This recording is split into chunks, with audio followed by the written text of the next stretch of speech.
Good morning students, I am Avnish Saini sir, your math teacher, class 7th। Exercise चल रही है आपकी 7th क्लास में।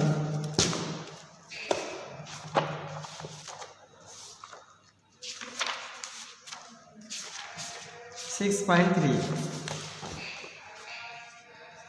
पॉइंट थ्री का क्वेश्चन नंबर 2 में क्वेश्चन नंबर 2 को सोल्व करने के लिए पहले थोड़ा सा आप सीख लें कि इस क्वेश्चन कैसे सोल्व करें। नया है आपके लिए।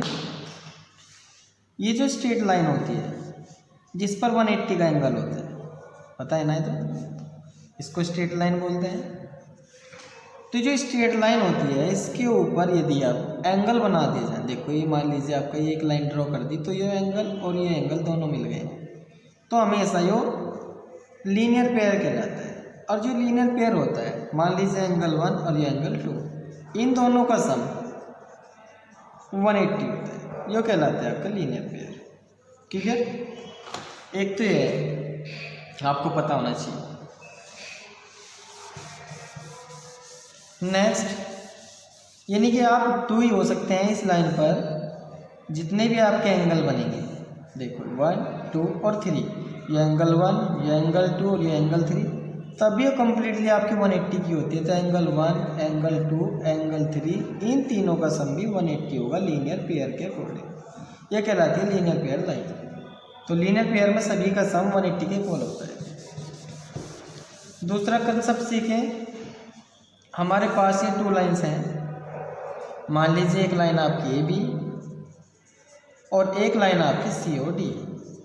तो दोनों लाइन कहीं ना कहीं इंटरसेक्ट करती हैं। अब ये इंटरसेक्ट पॉइंट आपको मान लीजिए पी है। तो इसमें जो सभी एंगल्स होते हैं, एंगल 1, एंगल 2, एंगल 3 और एंगल 4, तो देखिए इस लाइन को आप क्लोज कर दें तो एक लाइन सीधी है, लीनियर पेयर कहलाती है। तो लीनियर पेयर इसमें कितने बन रहे हैं? तो एंगल 1, एंगल 2, इन दोनों का सम भी 180 क्योंकि लीनियर पेयर है। और एंगल 3, एंगल 4 का भी सम 180 क्योंकि लीनियर पेयर है। बात समझ में आ गई है? ठीक। अपोजिट करना चाहते हैं, अब इस लाइन को क्लोज कर लीजिए तो एंगल 1 प्लस एंगल 4 भी आपका 180 हो जाएगा। तो एंगल 1 प्लस एंगल 4, इन दोनों का सम भी 180 क्योंकि linear pair. Angle 2 plus angle 3, इन दोनों का भी सम 180 क्योंकि लीनियर पेयर। देखो, ठीक। तो ये सभी लीनियर पेयर का सम जो होता है 180 होता है। अब आते हैं नई चीज पर। अब आता है नेक्स्ट, 2 लाइंस क्रॉस करती हैं, तो ये एंगल 1, ये एंगल 2, ये एंगल 3 और ये एंगल 4। तो एंगल 1 हमेशा एंगल 3 के इक्वल होता है। जो कहलाता है वर्टिकल अपोजिट एंगल। मतलब यदि ये एंगल 1 है और उसके सामने एंगल 3 है तो ये हमेशा दोनों इक्वल होंगे। किसके अकॉर्डिंग? Vertical opposite angle. ये आपका कंसेप्ट है। अब ऐसी जो एंगल 2 है वो किसके इक्वल हो जाएगा? 4 के, वर्टिकल अपोजिट एंगल। क्लियर? यहाँ पे कुछ कंसेप्ट हैं, इनको क्लियर करें। क्वेश्चन नंबर 2 में आपको सोल्व करना है तो इस तरह ही आपके सोल्व होंगे। एक्सरसाइज 6.3 का क्वेश्चन नंबर 2 लेते हैं। सॉल्यूशन फर्स्ट वाले का करेंगे। इसमें भी आपको वैल्यू फाइंड करनी है नोन। अब हमारे पास 2 अननोन हो गए, एक्स एंड वाई। तो एक्स एंड वाई को सोल्व करने के लिए हमें क्या करना होगा ये देखिए। अब क्वेश्चन नंबर फर्स्ट में डायग्राम इस तरह का बना हुआ है। ये एंगल है आपका 120, ये x, ये 50 और ये आपका y। क्लियर? तो जब हमें 2 अननोन निकालने तो केस 2 बनेंगे। तो केस फर्स्ट में हम क्या लेंगे, ध्यान दें। अब इस थोड़ी देर के लिए से भूल जाएं। और ये एक लाइन सीधी है और एक ऐसी है जिसमें ये y दिया हुआ है और ये 120 दिया हुआ है। तो अभी सीखा है कि ये होता है लीनियर पेयर। इन दोनों का सम 180 के इक्वल होगा। अब 180 में से 120 को माइनस कर देंगे, y निकल जाएगा। तो फर्स्ट वैल्यू तो आपकी y की निकल जाएगी। अब इसको भूल जाएं, अब आ जाएगा आपका ट्रायंगल। तो ट्रायंगल पर तीनों का sum sum of angle sum property के according x plus 50 plus Y is equal to तीनों का सम 180। y की वैल्यू आपने निकाल दी जिसमें आपके दो गिवन होते हैं, एक अपने आप निकल जाते हैं, तो ये प्लस ये अपने आप निकल जाएगा। समझ में आ गया होगा। तो क्वेश्चन नंबर फर्स्ट का देखिए कैसे करना है।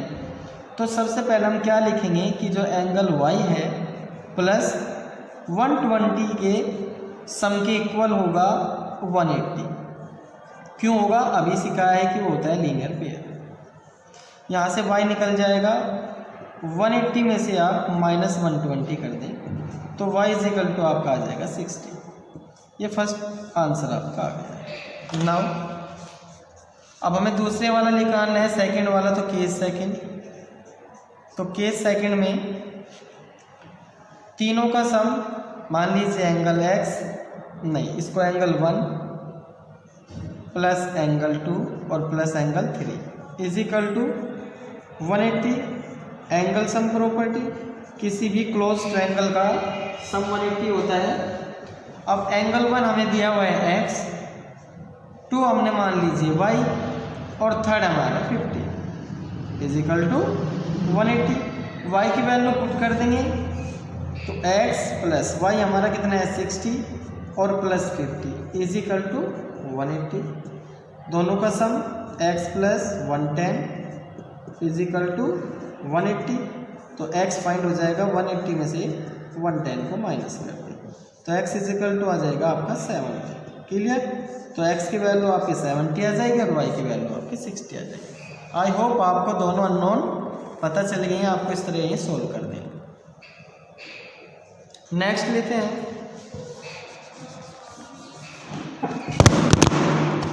क्वेश्चन नंबर सेकंड पार्ट लेते हैं, सेकंड का।